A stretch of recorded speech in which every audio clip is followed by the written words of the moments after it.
देखिए, हम लोग पिछले दिनों कार्तीय तल का चैप्टर का महत्वपूर्ण प्रश्नों के विषय में अध्ययन कर रहे थे। आज भी हम कार्तीय तल से संबंधित कुछ प्रश्न अभी छूटे हुए हैं, उन प्रश्नों का हम अध्ययन करेंगे।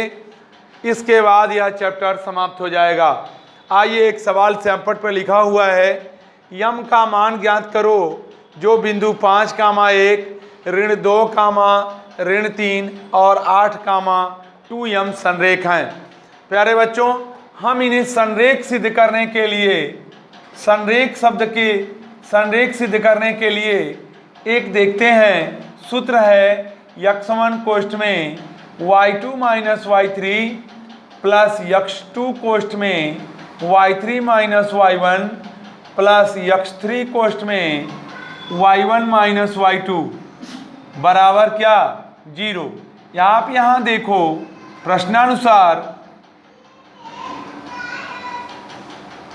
प्रश्नानुसार x1 का मान यहाँ 5 है, x2 का मान यहाँ ऋण 2 है और x3 का मान यहाँ 8 है। इसी प्रकार y1 का मान यहाँ 1 है, y2 का मान यहाँ ऋण 3 है और y3 का मान यहाँ 2m है। करना कुछ नहीं है आपको, इन मानों को यहाँ से उठा लो और जगह जगह पर यहाँ फिट कर दो। आ जाओ, हम फिट करते हैं इनके मानों को। x1 की जगह पर 5,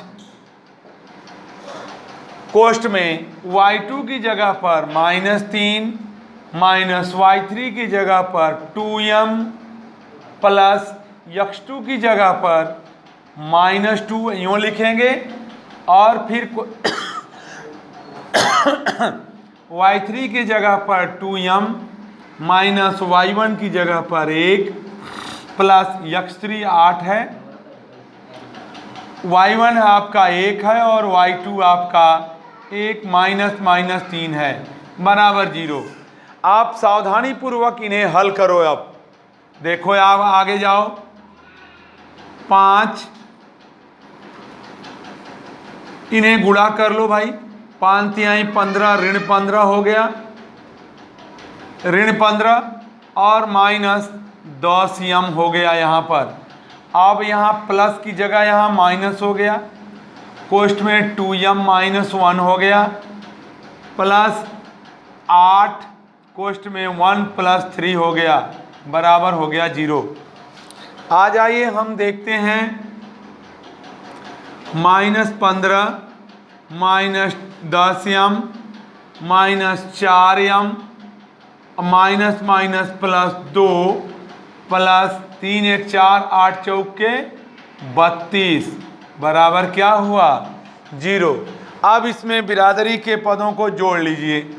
देखिए, एक लाइन में -15 हो गया, 32 अदू 34 प्लस 34 हो गया, माइनस 10m और 4m मिलके माइनस कितना? 14m हो जाएगा बराबर होगा 0।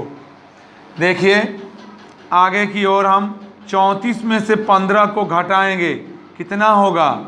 लगता है 14 में से 5 गया 9, 2 में से 1 गया 1, 19 हुआ और बराबर ये 14m हुआ। कहीं गड़बड़ तो नहीं हो गया? मान रखने में कट नहीं रहा है? 1 मिनट, यही उत्तर आएगा?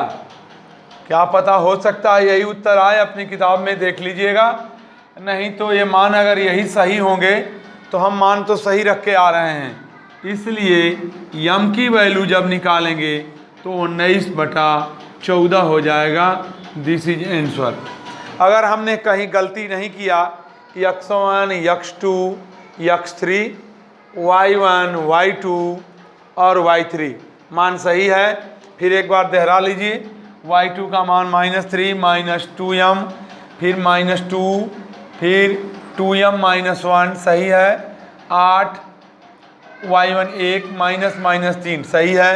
यहाँ पर गुणा करेंगे 15 माइनस 10m सही है और ये माइनस यहाँ हो जाएगा, 2m माइनस 1 सही है, 8 1 + 3 ये भी सही है।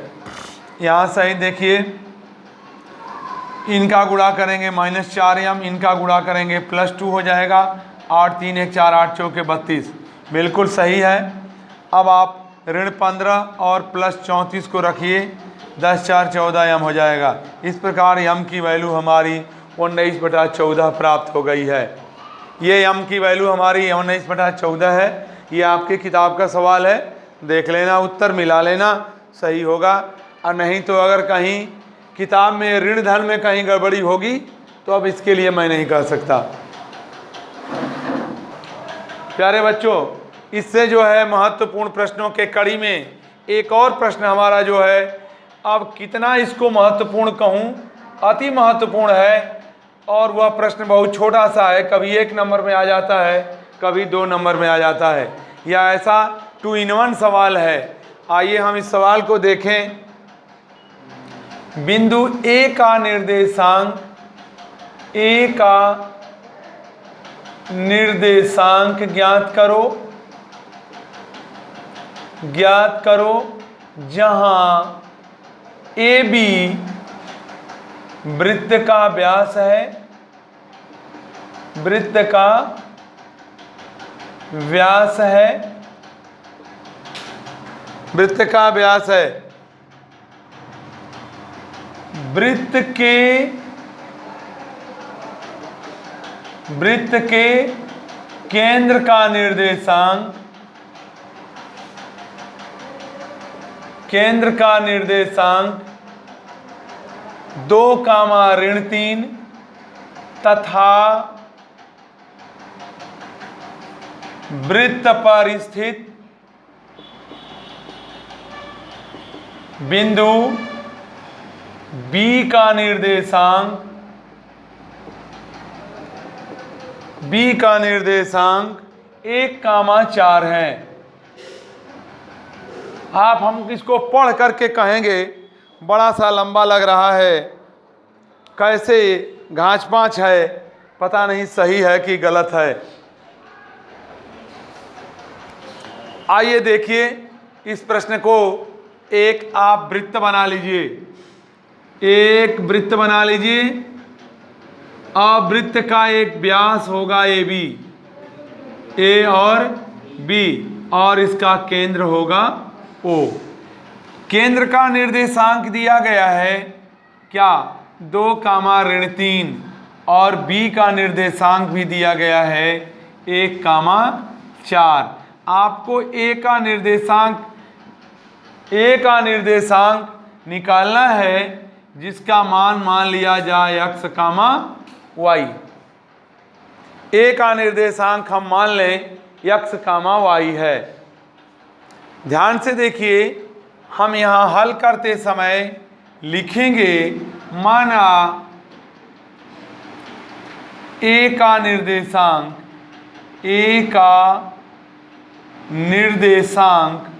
बराबर x, y। आप x, y मान लो।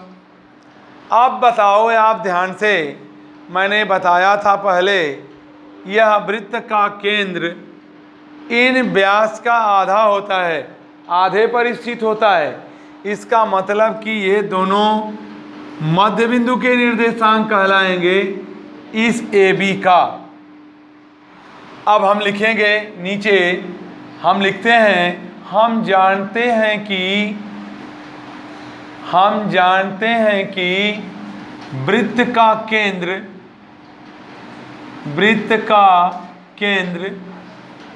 उसके व्यास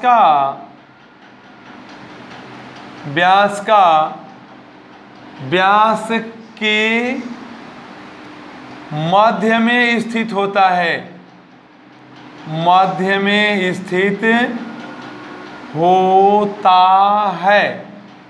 ये देखिए,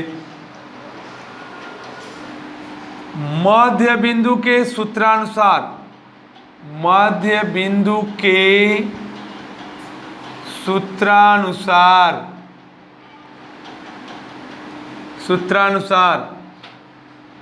हमें ज्ञात है कि क्या x1 बराबर यह x होगा, x2 बराबर यह 1 होगा, y1 बराबर y होगा और y2 बराबर क्या 4 होगा। और मध्य बिंदु के निर्देशांक, मध्य बिंदु के निर्देशांक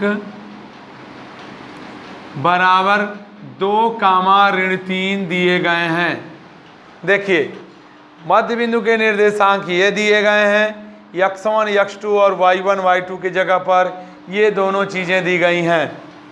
आइए अब हम लिखते हैं और लगाते हैं x बराबर x1 प्लस x2/2 क्या होगा, देखते रहो।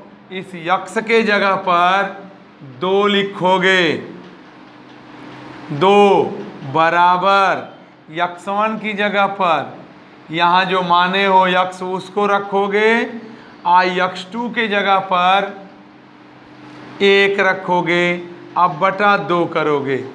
आ जाओ और आगे बढ़ो, तिर्यक गुणा कर दो, 2 दूना 4 बराबर होगा x प्लस 1, इसलिए x बराबर होगा 4 माइनस 1 या x बराबर हो जाएगा 3।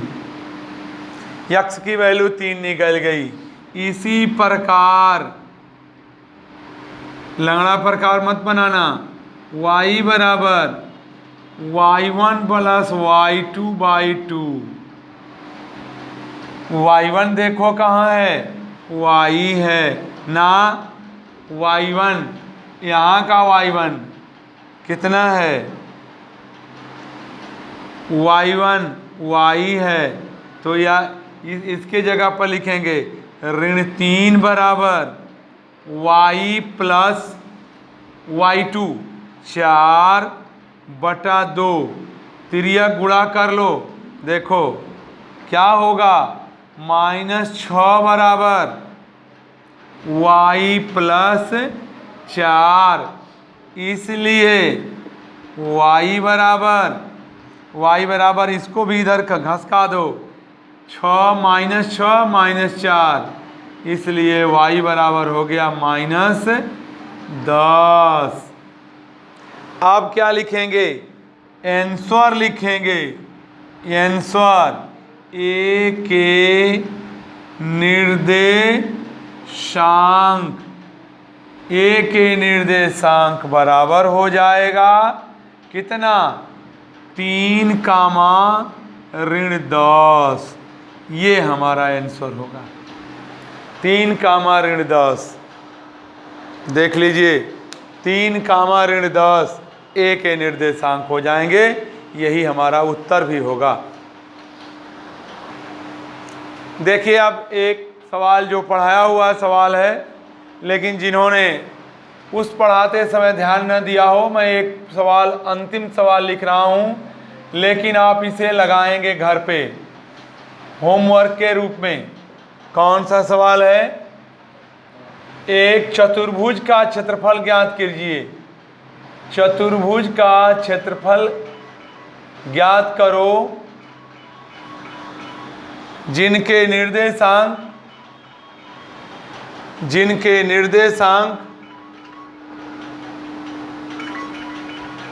चतुर्भुज का क्षेत्रफल ज्ञात करो जिनके शीर्षों के निर्देशांक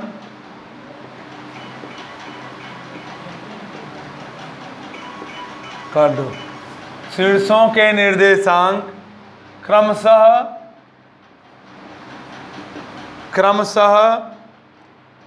5, a कोष्ठ में 5, ऋण 5, 7, b कोष्ठ में ऋण 4, ऋण 5।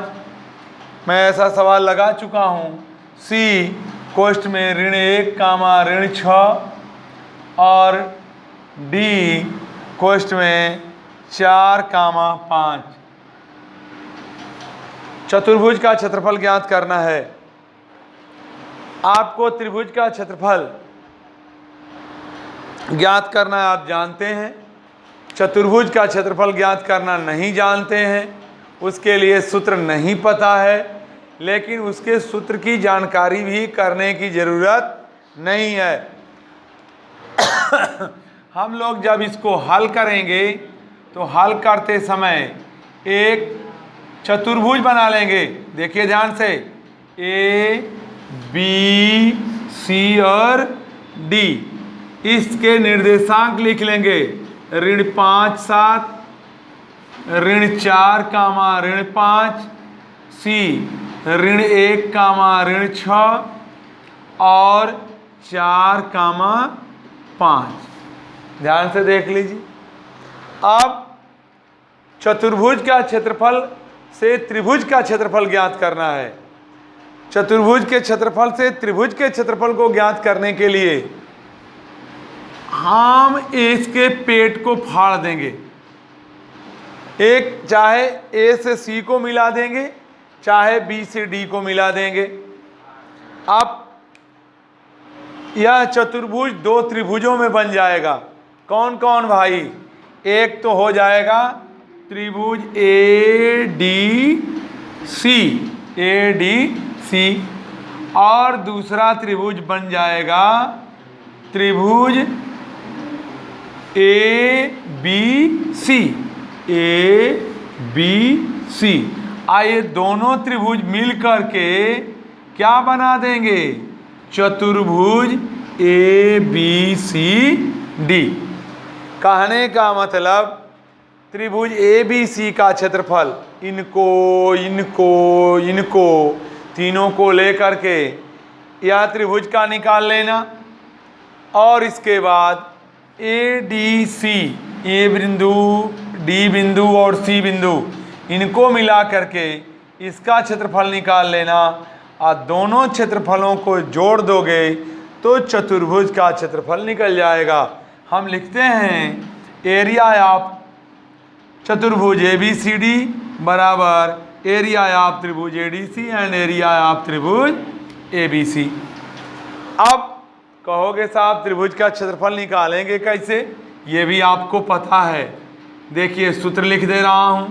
क्षेत्रफल बराबर 1/2 कोटक में x1 y2 minus y3 plus x2 कोष्ठ में y3 minus y1 plus x3 कोष्ठ में y1 माइनस y2।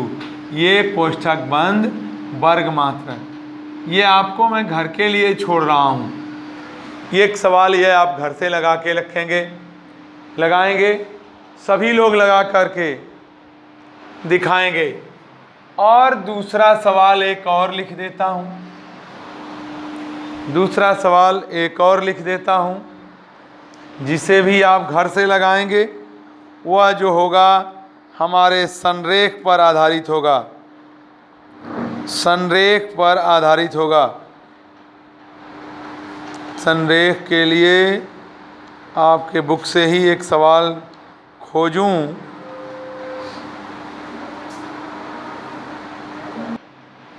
बताइए कि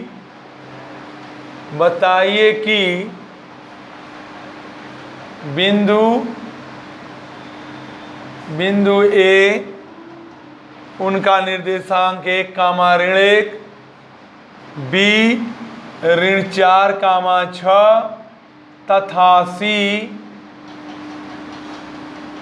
ऋण 3 कामा ऋण 5